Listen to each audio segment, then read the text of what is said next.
자, 여러분 반갑습니다. 안녕하세요. 안녕하세요. 안녕하세요. 대답 좀 해주세요.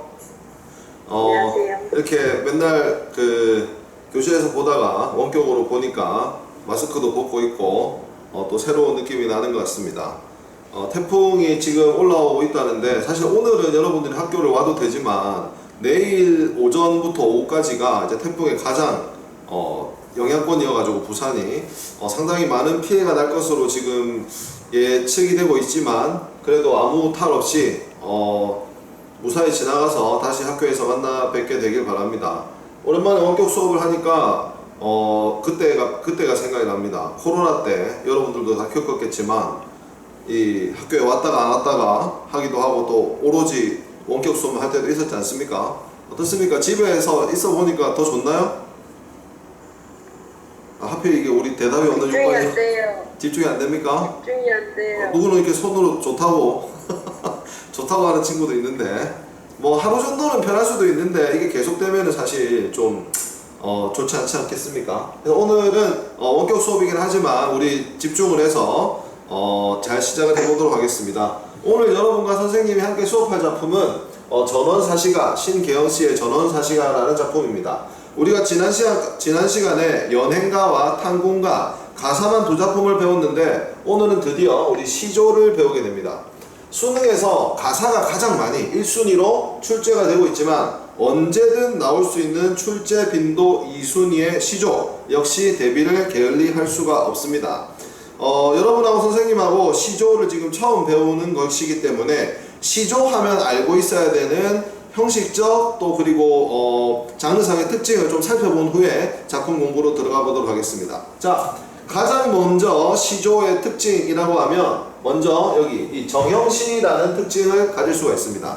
이 정형시라는 것은 우리가 알고 있는 시의 성격 중에 이 자유시와 대치되는 개념인데요. 우리가 현대에 창작되는 대부분의 현대시들을 다 자유시라고 합니다. 그런데 이 정형시냐 자유시냐는 시를 다 짓고 나서 결정을 하는 게 아니고요. 시를 짓기 전부터 형식이 정해져 있으면 정형시, 그리고 시를 지을 때부터 정해져 있지 않은 형식은 자유시라고 합니다. 우리가 요즘 짓는 가장 대표적인 정형시라고 하기 좀 그렇지만 삼행시 알죠? 삼행시 압니까? 네. 자, 반장 어디 있어요? 반장 대답해 봅니다. 네. 네, 반장 국제어로 삼행시 한번 갑니다. 자, 여러분들 오늘 한번 띄워주세요. 그 즉석에서 국제어로 삼행시 한번 가면 박수. 자, 여러분들 오늘 띄워주세요. 아무도 오늘 안 띄워주노. 하나, 둘, 셋. 구. 국제고는 네. 제가 굉장히 바래왔던 고등학교입니다.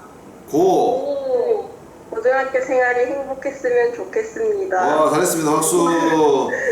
보십시오, 여러분. 이 삼행시는 어떤 형식적 특징이 있어요? 우리가 단어를 정해놓고 반드시 그 단어로 시작해야만 한다는 특징이 있죠.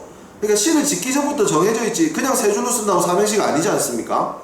짓고 나서 형식이 있는 것처럼 보이는 시도 있습니다. 예를 들어서 현대시 정지용 시인의 향수 같은 시는요, 향수가 아니라 호수라는 시는 이렇게 지어져 있습니다. 한 줄이 5글자예요. 얼굴 하나야 손바닥 둘로 폭 가리지만 보고 싶은 맘 호수만 하니 눈 감을 밖에, 이렇게 돼 있거든요. 한 줄이 전부 5글자로 써져 있어요. 그래서 딱 보면 굉장히 5 곱하기 6 이래가지고 직사각형 모양으로 형식이 예쁘게 나오거든요. 근데 이런 시를 갖다가 정형시라고 부르지 않습니다. 왜? 그거는 운율을 그렇게 딱 정직하게 직사각형으로 만들었던 것이지 지을 때부터 한 시처럼 5글자로 지어야 된다 이런 게 아니거든요. 그래서 아무리 형식이 보이는 운율이 딱 전격적으로 되어 있는 운율이라 하더라도 짓기 전부터 형식이 정해져 있지 않으면 정형시라고 하지 않습니다. 그러면 시조는 자유시라고요? 정형시라고요? 시조? 얘들아? 시조는 자유시예요? 정형시예요? 정영씨. 정형시입니다. 시조는 정형식인데 형식이 정해져 있다는 것이죠. 그러면 도대체 그 형식이 어떻게 정해져 있느냐? 그게 바로 여기 나와 있는 이 3장 6구 45자 내외라는 겁니다. 3장 6구 45자 내외 많이 들어봤죠?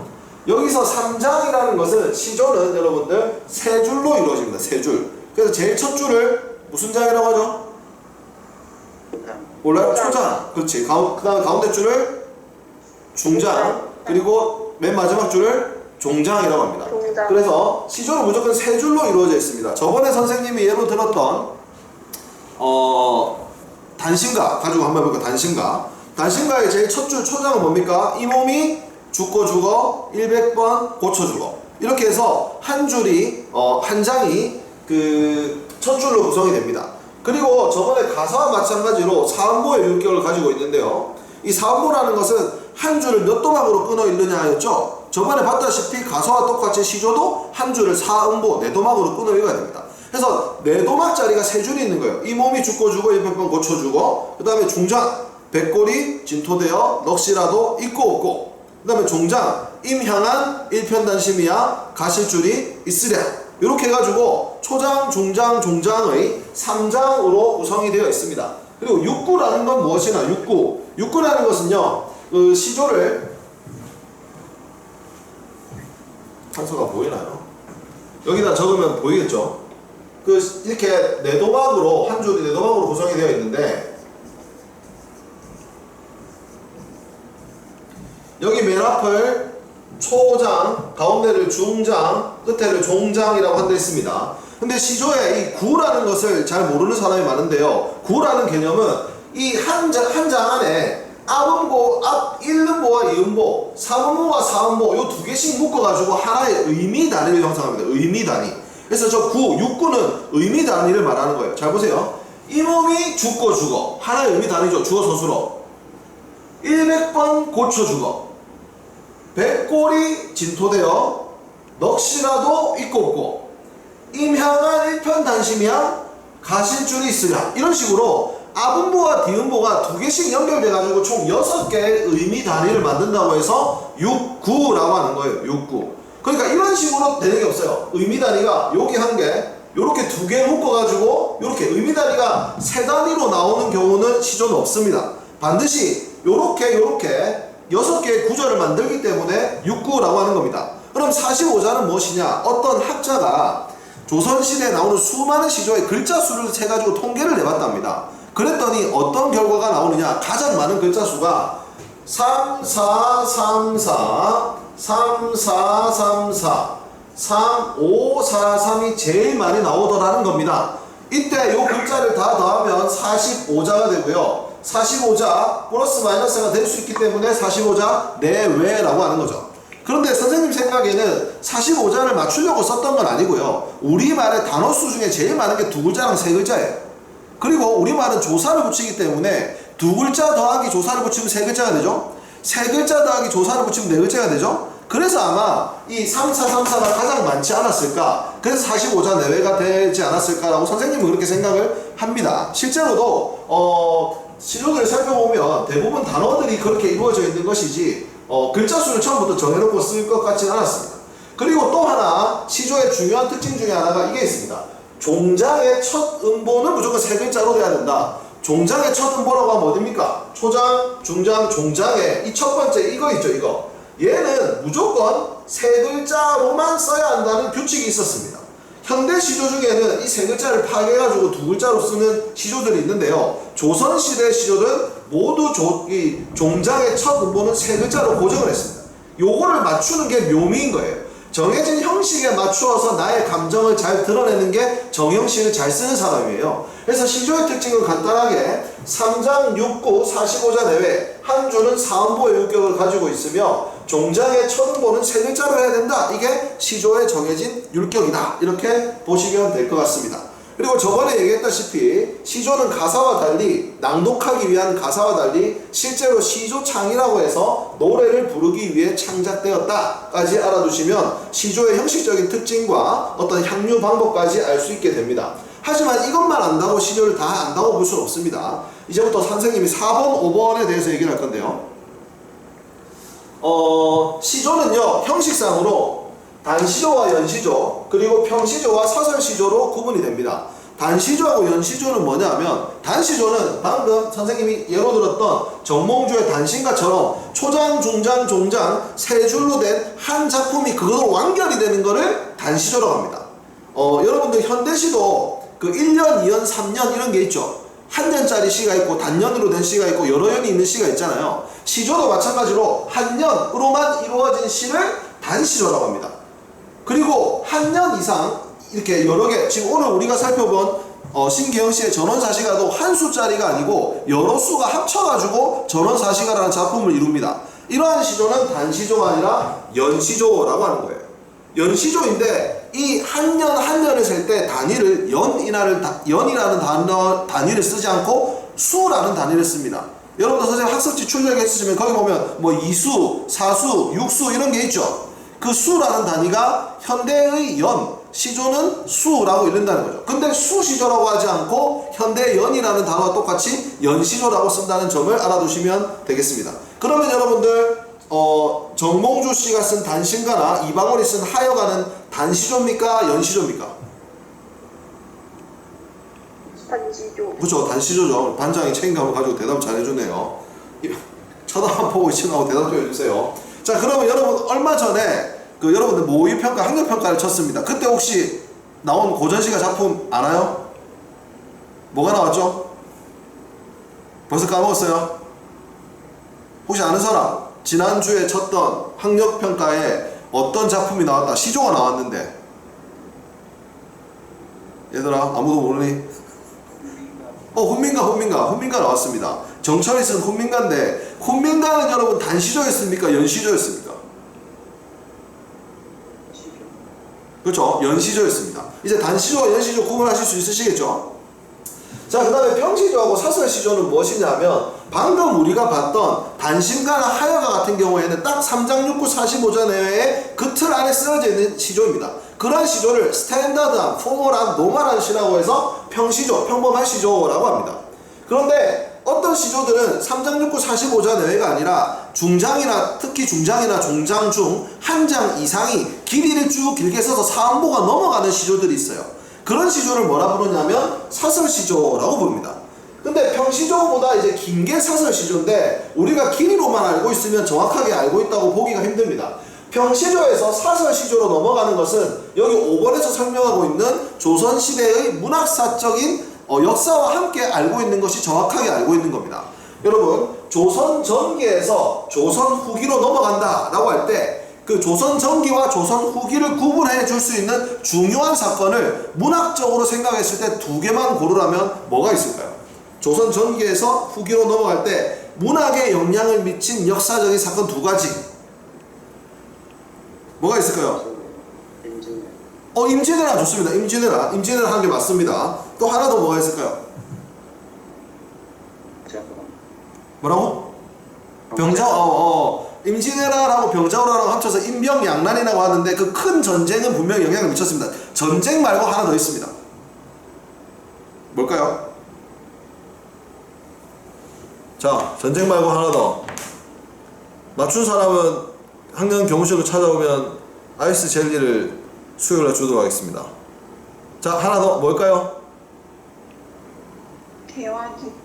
개화기는 중요한 사건은 맞는데 저쪽이 이제 조선 후기 쪽에 나오잖아요. 전기에서 후기로 넘어가게 만든 사건. 여러분, 조선에서 일어나는 일입니다.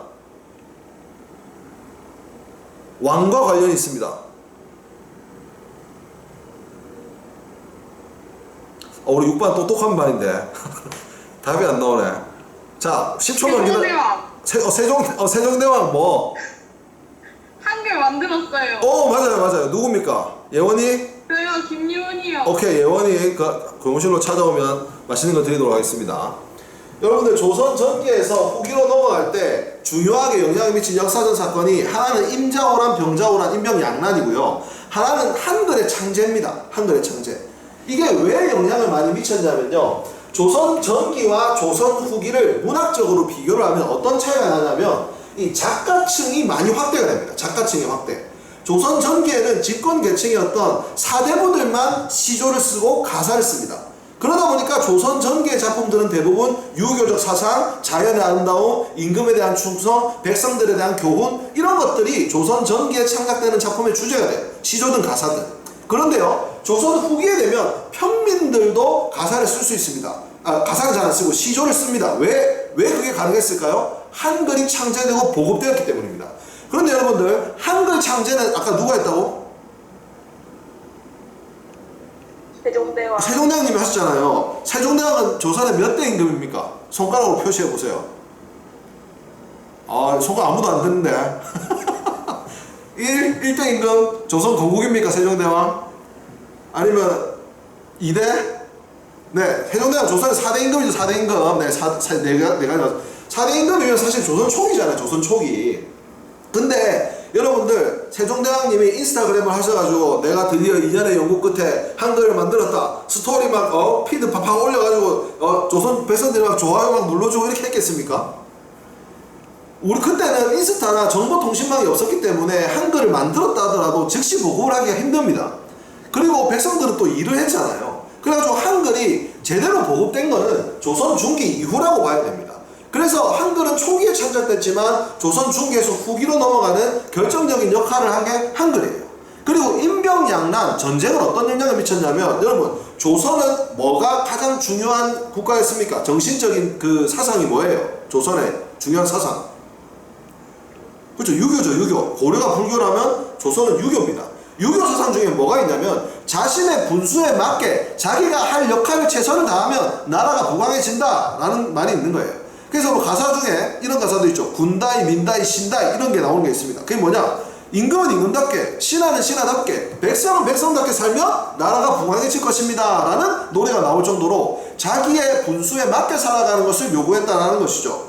근데 백성들은 자신의 분수에 맞게 양반들 섬기고 백성의 임금님에게 충성을 다하고 세금도 잘 내고 열심히 일하면서 농사 지으면서 지냈어요. 그런데 전쟁이 일어났습니다. 전쟁이 일어나면 임금이 임금답게, 신하가 신하답게 하는 것은 어떻게 해야 되는 겁니까? 어떻게 해야 되는 거죠? 임금이 어떻게 해야지 임금이 임금답게 전쟁에 대처하는 겁니까? 잘 모르겠어요. 나라를 지키기 위해서 최선을 다해야 되지 않습니까? 근데 임진왜란이 일어났을 때 그 임금님 신하들 어떻게 하나요? 도망갔죠. 그래서 임진왜란을 승리로 이끈 장수가 이순신 장군이긴 하지만 의병들이 많이 일어났다고 그러죠. 백성들이 일할 뿐만 아니라 나라까지 지켜야 되는 거예요. 그럼 나라를 지켜야 되는 사람 누군데? 나라의 머리인, 나라의 아버지인 임금님, 그리고 그 임금님의 성근인 신하들이 지켜야 될 거 아닙니까? 근데 걔들이 다 도망간 거예요. 잘못됐다 싶은 거예요. 유교적 사상에 따라서 백성이 백성답게 임금님을 잘 섬기고 최선을 다하면 나라가 부강해진다고 했는데 너희들은 왜 도망가느냐? 그런 생각의 변화들이 생기는데 그때 마침 문자가 보급되는 거예요. 예전에는 말로만 끝냈던 것들이 책으로 쓸 수 있고 생각을 공유할 수 있게 된 겁니다. 그래서 사람들의 의식 수준이 전체적으로 증가하기 시작한 거죠.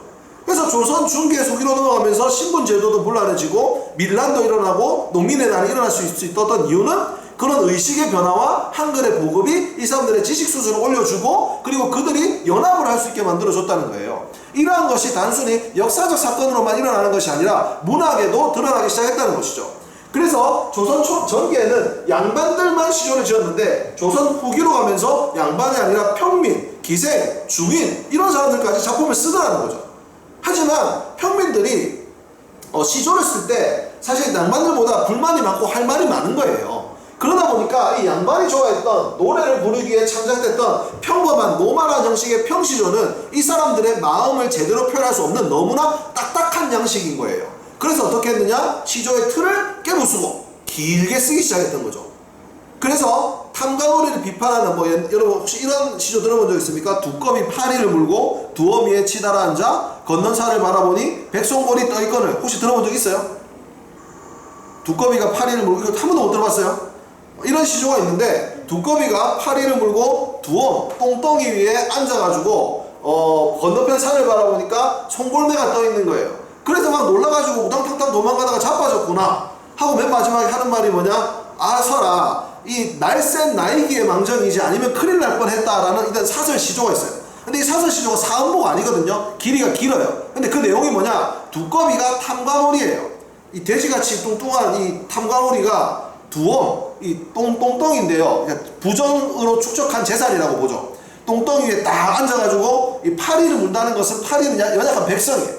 두꺼비가 파리를 괴롭히면서 이런 그 똥덩이 위에 부족한 책상 위에 앉아서 건너편 산을 바라봤는데 뭐 이제 지방관리 입장에서 중앙관리나 암행어사가 오니까 도망가다가 자빠졌는데 일어나서 체면치레하는 말이 날쌘 나이기의 망정이지 아니면 너 큰일 날 뻔했다, 크게 다칠 뻔했다, 이렇게 변명을 하는 사설시조가 있거든요. 이런 거는 탕방오리에 대한 양반들 스스로를 비판하지 않았을 거 아닙니까? 백성이나 중인들이 이렇게 사설시조를 통해 양반을 비판하는 노래가 나오기도 했다는 것이 조선전기에서 조선 후기에 평시조에서 사설시조의 형식 변화 더하기 작가층과 주제의식이 확대되는 이러한 계기가 한글의 창제와 보급 그리고 인병양난으로 인한 사회적 변화에서 기인했다는 것을 알고 문학 작품을 감상할 때 조선 후기의 작품들이 나오면 이러한 형식 속에서 이러한 작품들이 창작되었구나까지 안다면 여러분들이 시조의 흐름을 잘 파악하고 있다라고 볼 수가 있는 겁니다.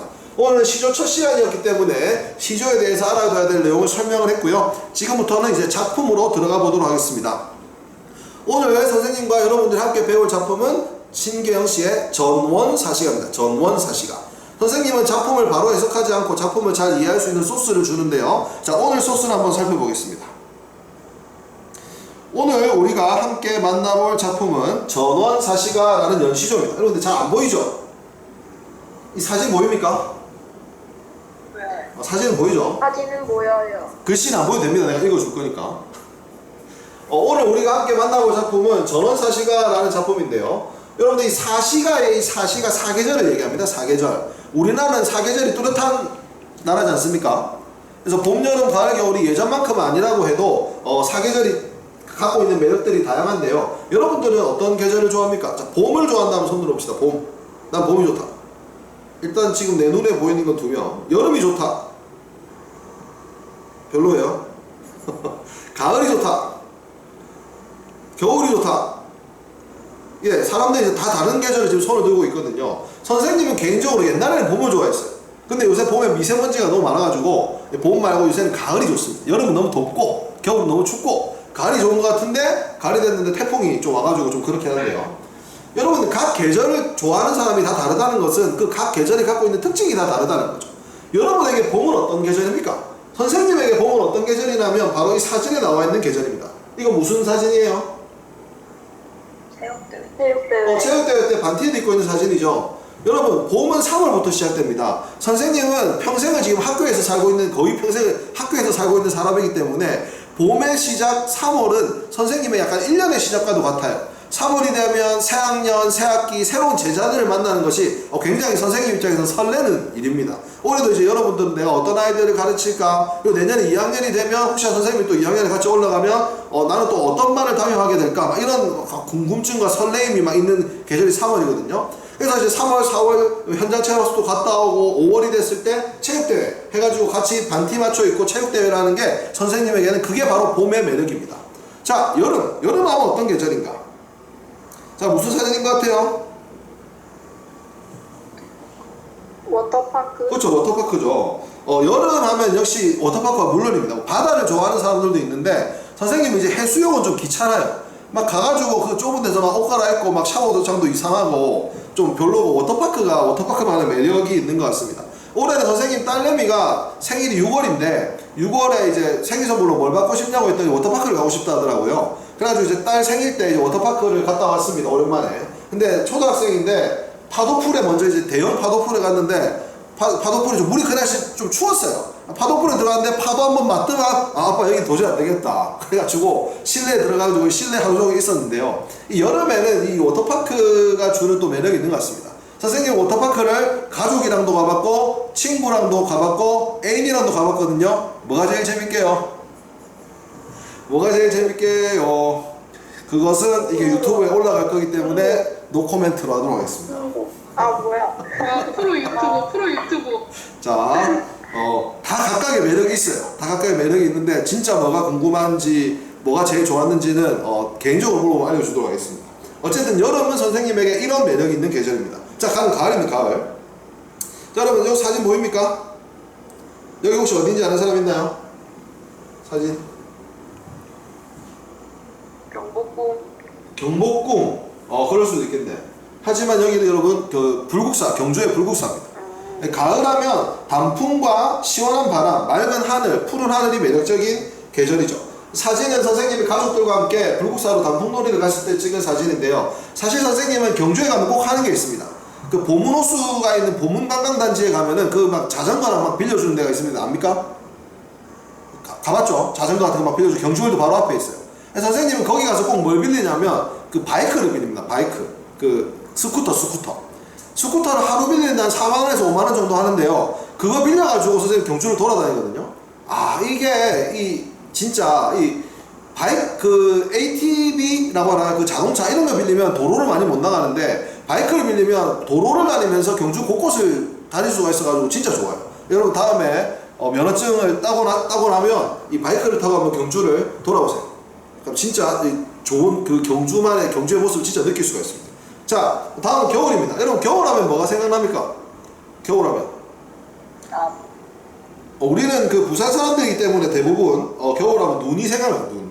사실 우리는 눈을 자주 못 보니까 눈이 오면 막 엄청 조금만 와도 엄청 좋아하는 막 온 인스타에 다 올리는 그런 걸 볼 수 있는데요.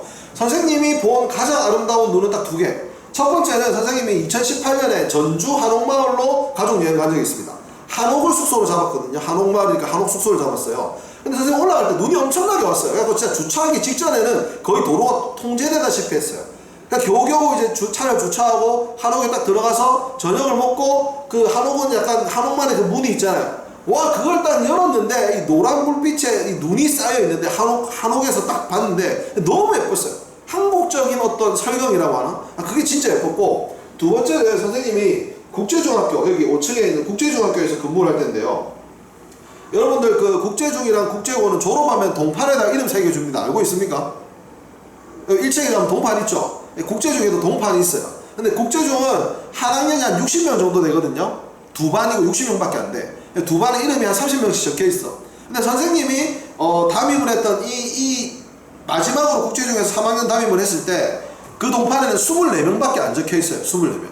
애들이 다 전학 가가지고. 그때 약간 입시 정책에 변화가 있어가지고 국제중에 계속 있으면 고등학교 입시에 엄청 불리했거든요. 그래서 이제 밑에서부터 계속 전학을 가다 보니까 막 1학기 내내 애들 전학 보낸다고 막 울고 부고 난리가 났었어요. 근데 어쨌든 그런 어려운 시절을 이겨내고 지금 이 사진에 보이는 얘들이 이해 졸업생의 전부입니다. 이게 졸업생 끝이에요. 그래서 애들이 너무 고생을 해가지고 선생님이 교장선생님한테 찾아가서 선생님, 얘들 진짜 고생 많이 했습니다. 그래도 학교에 대한 좋은 이미지, 좋은 추억을 심어주려면 졸업여행 한번 데리고 가야 되지 않겠습니까? 해가지고 없던 졸업여행을 만들어서 제주도로 데리고 왔습니다. 그래서 제주도로 가서 그 절물 자연휴양림이라는 데가 있는데 그때도 좀 눈이 오기 전에 우리 가기 전에 눈이 왔었거든요. 거기 보면 메타세콰이어 길 알죠? 나무 엄청 뻗어 있는 거. 그거는 메타세콰이어가 아닌데 삼나무라고 비슷하게 생긴 나무가 있어요. 이 삼나무가 엄청 많이 자라 있는데 사진에서도 보이겠지만 이런 식으로 나무가 자라 있는데 이 위에 눈이 덮여 있는데 와, 들어가는데 그 나무와 눈이 덮여 있는 그 모습이 너무 멋진 거예요. 그래서 내가 본 아름다움, 겨울의 아름다움은 그 두 가지였습니다. 근데 이렇게 해서 봄, 여름, 겨울, 가을, 봄, 여름, 겨울, 가을을 계속 보내다 보니까 시간이 빨리 지나가더라고요. 지금은 선생님이 나이가 좀 들었지만 선생님도 대학생이었던 20대 시절이 있었습니다. 이게 선생님 사진인데 이게 언제적 사진이냐면 28살? 28살 때 사진인 것 같아요. 선생님은 대학교를 다닐 때 인생의 목표가 세 가지가 있었습니다. 인생의 목표 세 가지. 20대에 선생님이 가졌던 목표 세 가지가 뭐냐면 첫 번째, 임용고사 한 번에 합격하기. 그 다음에 두 번째, 28살이 되는 해 5월에 결혼하기. 세 번째, 뭐 여자친구든 와이프든 애인이든 여자랑 같이 제주도에 놀러가서 제네시스 쿠페를 빌려서 해안도로를 타면서 창문 열고 한 팔로 이렇게 한 팔 내고 운전하는 거. 그게 이게 선생님의 세 가지 인생의 목표였거든요. 다행히 한 번에 임용에 합격을 해가지고 27살에 학교로 발령을 받고 그 다음에 28살이 되는 해 4월에 결혼을 했습니다. 5월이 목표였는데 4월에 했으니까 뭐 달성한 거라고 볼 수 있겠죠. 그리고 그해 여름방학인 8월에 제주도에 놀러가서 굳이 다른 차보다 비싼 제네시스 쿠페를 렌트를 해가지고 굳이 해안도로를 달리면서 굳이 에어컨 틀어도 되는데 굳이 창문 열고 굳이 한 팔 밖으로 내고 열심히 그 드라이빙을 했던 그런 어떤 기억이 납니다. 그래서 20대도 지나고 이제 조금 있으면 선생님이 이제 나이가 곧 40이 되거든요. 이 시간이 너무 빨리 지났어요. 근데 여러분들 지금 좀 이상하지 않습니까? 오늘 전원 4시간 수업을 해야 되는데 내가 갑자기 계속 내 이야기 TMI를 하고 있잖아요. 이걸 갑자기 왜 한 거냐? 자, 마지막입니다. 여러분들은 아직 나이를 한 살 더 먹으면 기분이 좋을 수도 있겠어요. 좀 빨리 나이 먹고 싶은 사람도 있죠. 빨리 20살이 돼서 빨리 술을 먹고 싶다 이런 친구도 있나요? 거기 엄청 치마에 끄떡 있는 친구가 있는데, 네, 여러분들 나이가 먹는 게 좋을지 모르겠는데 사실 선생님쯤 되면 이제 곧 40에서 나이를 안 먹고 싶어. 나는 언제 딱 처음 발령받았을 때 이제 20대 교사일 때 나는 내가 학생일 때는 언제까지 학생일 줄 알았고, 그 다음에 초보 교사, 새내기 교사일 때, 신규 교사일 때는 언제까지 신규일 줄 알았는데 지금 벌써 1학년 부장하고 있잖아요.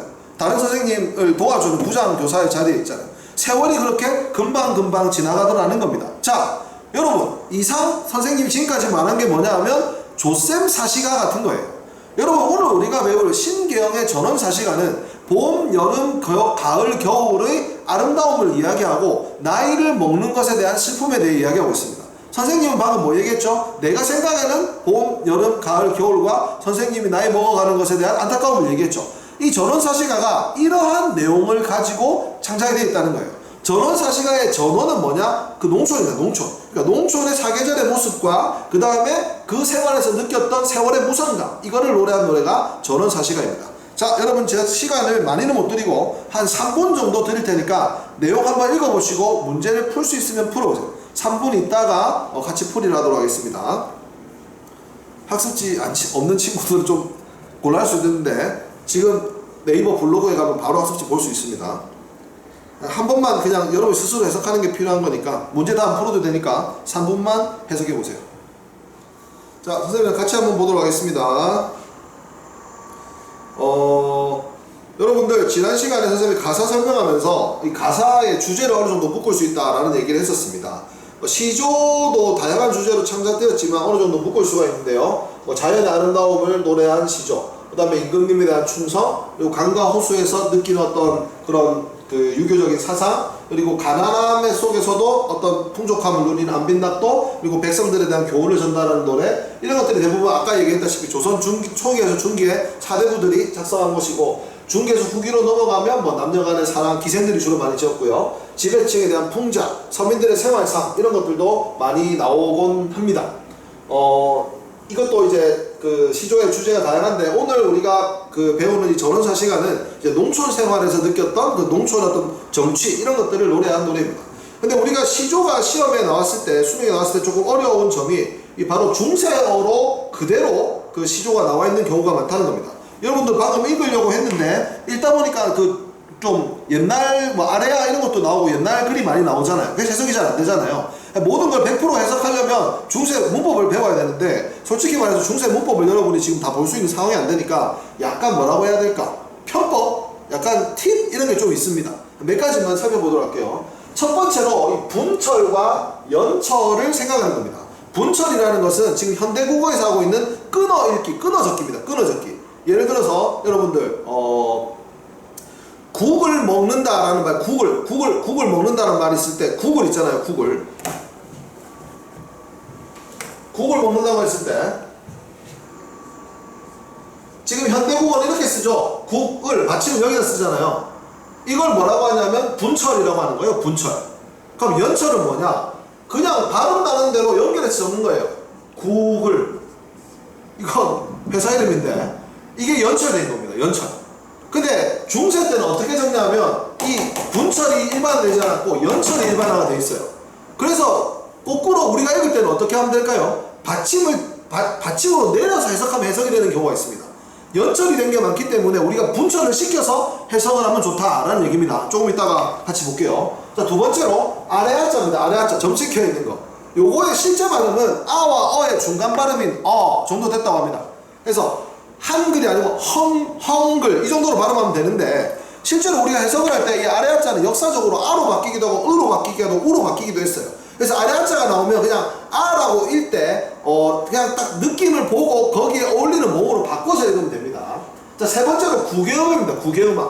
구개음화는 이 굿이를 굿이로 발음하지 않고 굿이로 발음하는 거죠. 근데 그 종세 국어의 시조가 나올 때는 대부분 구개음화가 일어나지가 않았습니다. 그래서 우리가 해석할 때는 구개음화 시켜서 해석하면 좋습니다. 구개음화 시켜서. 자, 네 번째로는 이제 모음 발음이 달라지는 경우가 많습니다. 예를 들어서 우리 마시는 워터, 물 있잖아요. 물. 우리는 지금 물이라고 하죠. 근데 중세 국어는 물이라고 안 쓰고 물이라고 써서 발음.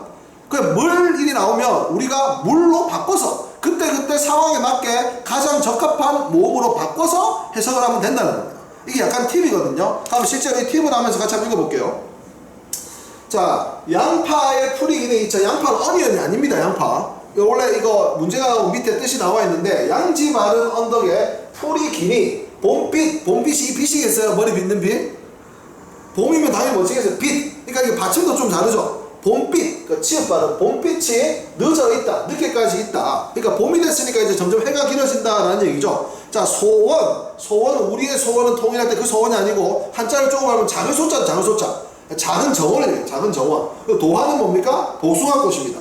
정원에 작은 복숭아꽃이 밤비에다 피었다. 뭐 복숭아꽃인지 모르더라도 아, 정원에 꽃이 피었구나 라는 정도를 이야기한다라고까지만 해석하면 됩니다. 아해야, 아해 여기 나오잖아. 아해 여기 이 아래 한자가 나오잖아. 그냥 이걸 아이, 아해 이런 식으로 읽으면 됩니다. 이건 자주 나오는 단어니까 알아둬야 돼요. 아해는 아입니다. 아이야 쇼겠어요. 쇼? 갑자기? 아이야 쇼 이렇게 하는 거겠어요? 아까 모음을 바꾸라 그랬죠? 농촌이야, 봄이야, 뭐가 나올까? 쇼가 아니라 소 이런 식으로 바꾸는 거지. 모음을 닮은 모음인데 그때 의미랑 비슷한 걸로 바꾸라고. 아이야 소. 자, 구개어가 나왔다. 지금은 교희 디귿이거든. 이거 구개어화 시키면 뭐예요? 조희 되겠죠. 조희 좋게. 아이야 소 좋게 많이 먹여라. 이거 분철이잖아요. 이거 연철돼 있죠. 지금 먹여에서 기억이 뒤로 넘어가 있는데 어떻게 하라고? 밑으로 내리라고. 그러면 먹여가 되잖아. 먹여.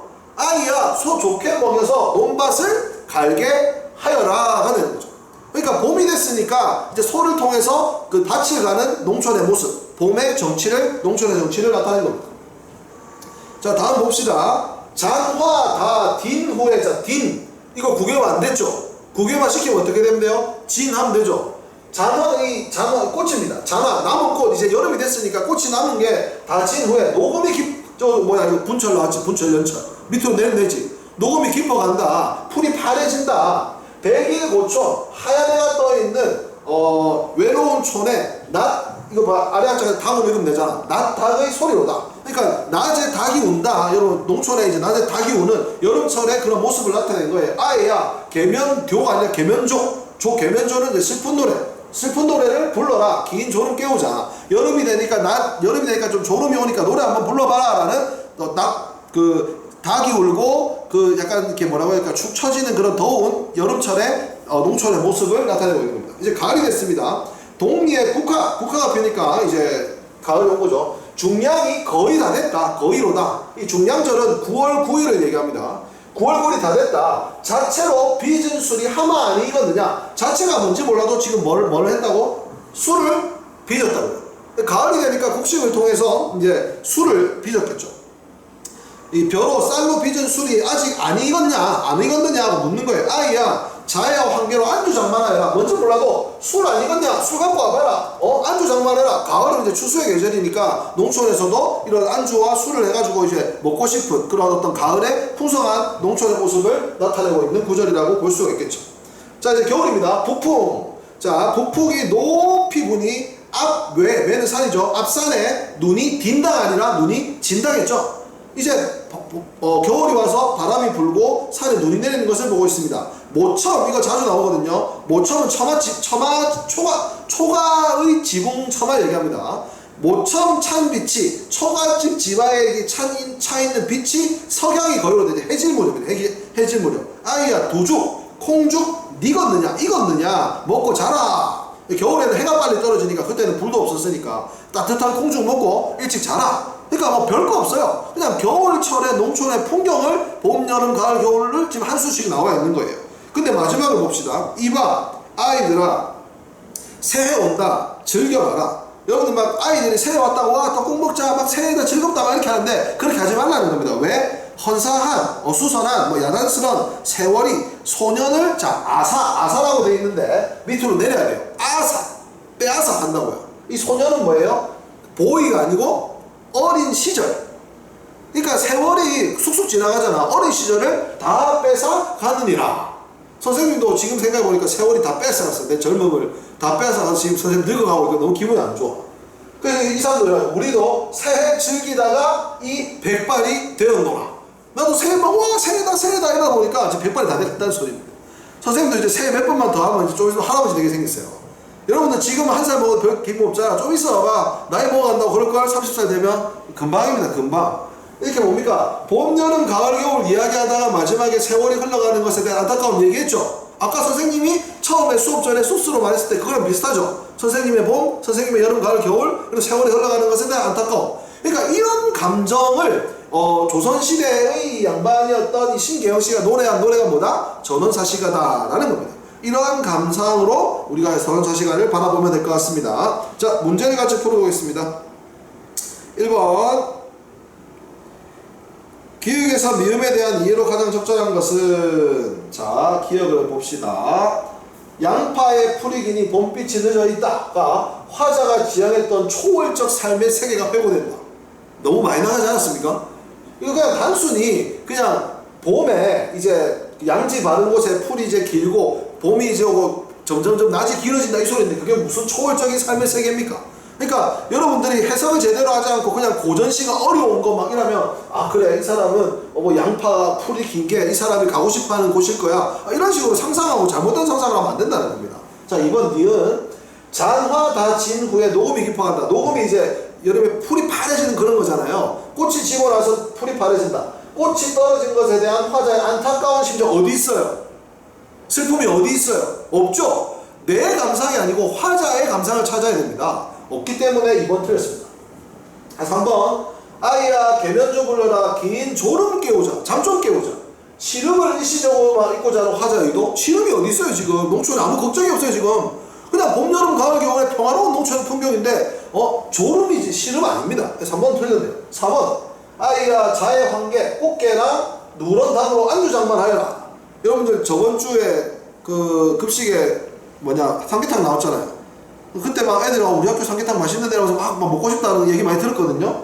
이거 보세요. 이제 닭 누런 닭이나 꽃게로 안주 만들면 맛있지 않겠습니까? 그럼 뭐라고 돼 있어요? 미각을 돋우는 소재, 맞죠? 미각을 돋우는 소재들을 통해 화자의 흥취, 이 가을에만 느낄 수 있는 농촌의 이 흥겨운 느낌, 이 흥취잖아요. 그러니까 이게 제일 적절하죠. 막 이런 애들이 있어. 선생님 저는 이 닭도 안 좋아하고 꽃게도 안 좋아해서 미각이 안 돋아지는데요. 그건 네 생각이고 화자의 감정을 찾는 거잖아요. 그러니까 4번이 맞습니다. 자, 5번 세속과 타협하지 않으려는 화자의 의지, 모천 참빛이 석양이 거의로다. 초가집 청하에 이제 거의 저녁이 됐어. 그 말밖에 안 했는데 무슨 세속과 타협하지 않으려는 정신적인 가치가 갑자기 드러납니까? 이 전원사시기에는 그런 고차원적인 철학적 내용이 들어있지 않습니다. 그냥 그 농촌의 파괴절의 풍경을 담담하게 서술하고 있는 거예요. 그래서 5번은 답이 될 수가 없고 정답은 4번이 적절하겠습니다. 다음 2번입니다. 보기와 A를 비교한 내용으로 가장 적절한 것은, 난 사실 이 보기 내용 되게 웃기던데. 자, 이거 연처랑 그러니까 붙여서 내립니다. 늙은이를 만나니 반갑고 즐겁구나. 할매 만나니까 반갑고 즐거워. 이거 할매가 할매를 만나니 할매가 할매를 만나니 아이고 반갑고 즐거워. 어서오소 막 이런 거. 어서오소. 자, 반갑고 즐거우니 늙은 줄도 모르고 노는 거예요. 할머니 할아버지들 모여가지고 막 지겹게 노니까 우리가 늙은 줄도 모르고 막 젊을 때로 돌아와서 노는 거예요. 진실로 늙은 줄 모르거니 내일 만나 즐기리라. 내일도 또 모여서 놀자. 이런 거. 할머니 할아버지들이 모여가지고 늙은 줄도 모르고 막 즐겁게 놀고 있는 이러한 모습이 이 보기의 이 금득현의 삼중작곡에 나오는 얘기입니다. 자, 이거랑 A는 어느 부분이에요? 아까 우리 전원사시가에서 그 세월이 지나감을 안타까워하는 부분 있죠? 그거랑 비교하는 건데요. 그거랑 비교해서 제일 적절한 거예요. 자, A와 보기는 모두 젊음과 늙음을 대조적으로 제시하고 있다고 했는데 A에는 그 아이들과 우리의 모습이 그나마 대조가 된다고 볼 수 있습니다. 하지만 여기에 젊음이 어디 있어요? 늙은이를 만나니 즐겁고 반갑고 다 같이 모여서 놀자, 내일 또 놀자 이건데 젊음이 어디 있습니까? 그러니까 이 대조적으로 제시했다는 부분이 1번에서 틀렸습니다. 보기가 그렇지 않거든요. 자, 2번 A와 보기는 모두 자신의 현재 모습에 대한 긍정적인 인식. 여기는 긍정적이지, 즐겁잖아. 근데 아까 A는 아이야 그 새해 온다고 즐겨봐라. 너 새해 다 좀만 있으면 할매 된다. 이거잖아요. 그 늙은 거에 대해서 안타까움이 나타나는데 긍정적인 인식이라고 볼 수 없죠, A가. 자, 3번. A와 보기는 모두 세월이 빠르다는 점을 구체적인 대상에 빗대어 표현하고 있다. 그 A에는 뭐 어떻게 돼 있어요? 새해 온다 즐겨봐라. 헌사세월이 소년 앗아간다. 우리도 새해 즐기다가 백발이 되었다. 비유가 어디 있습니까? 빗댄 점도 없고 여기는 세월의 흐름이 빠르다는 점도 없습니다. 그러니까 3번은 답이 될 수가 없죠. 4번. A에서는 현재 자신과 다른 태도를 보이는 상대 누구예요? I죠, I. I야, 새해 온다 즐겨 말하라고 하잖아요. 그거에 대한 훈계가 있죠? 근데 보기에는요, 같은 처지에 있는 상대, 늙은이가 늙은이를 만나는 기쁨, 이게 제일 적절해요. 4번이 답이 되는 겁니다. 5번은 왜 틀렸어요? A에는 과거에 자신에게 책임을 전가하는 태도, 과거에 대한 책임을 상대에게 전가하는, 야 아이야 니 때문에 내가 늙었잖아, 이래야 상대한테 책임을 전가하는 거잖아요. 근데 그런 거 없잖아요. 책임 전가 안 하잖아요. 그러니까 5번은 답이 될 수가 없습니다. 자, 마지막으로 3번 봅시다. 보기를 참고하여 윗글을 감상한 내용으로 적절하지 않은 것은 선생님이 뭐랬어요? 사실 어제 보기가 나오면 보기 먼저 보는 습관 가지라고 했었죠? 이 보기는 한번 볼까요? 사시간은 사계절의 추위에 맞춰 시상을 전개하는 시간. 그러니까 사계절이 나오는 걸 사시가라고 합니다. 이 전원 사시가 말고 어부 사시가도 있고, 여러분 사시가가 많아요. 사시가에는 계절에 관한 시상이 드러나는 연들을 유기적으로 연결하기 위한 동일한 어휘와 유사한 표현. 이게 봄, 여름, 가을, 겨울이 나오니까 똑같은 단어를 집어넣어가지고 한 작품처럼 만드는 그런 게 있다는 겁니다. 또한 자연을 모사하기 위한 시어 및 구조를 먼저 제시한 후 화자의 반응이나 정치를 덧붙이는, 이거 선경 구정이라고 해요. 경치 먼저 나오고 감정이나 어떤 흥취를 뒤에 제시하는 거. 그 다음에 작품에 따라서는 일상의 풍경을 도입하여 계절의 변화에 따른 세상살이의 모습을 조명하기도 하고, 어김없이 수완하는 자연의 무상한 이치와 인간사를 대비하기도 하는데, 요게 이제 우리 전원사식이 어떻게 나타나 있는가를 살펴보라는 겁니다. 자, 적절하지 않은 거 찾는 겁니다. 1번. 사계절의 추위가 나타난다는 말이 여기 있죠. 사계절의 추위에 맞춰 하는 게 사시가고, 이 작품도 사시가인데 이 사계절의 추위가 나타난다는 점이 있습니까? 아까 보면 봄, 여름, 가을, 겨울 한 개씩 나타나고 있죠. 그러니까 사계절이 나타난다고 볼 수 있어요. 1번 적절합니다. 자, 2번. 아해야가 반복적으로 등장하는 연 사이에 유기성을 부여한다는 말이 여기 있죠. 계절에 관한 시상을 유기적으로 연결하기 위한 동일한 단어가 나온다고 그랬는데, 아까 아이야 자주 나오잖아요. 그러니까 이게 한 작품이구나 라는 것을 느끼게 해준다는 것을 작품과 보기에서 확인할 수가 있습니다. 3번. 계절이 다루어진 연은 자연의 모습이 먼저 묘사되고 화자의 반응이 나중에 이루어진다. 계절의 모습이 아까 보면은 동리에 국화가 핀다. 가을입니다. 중량절이 거의 다 됐다.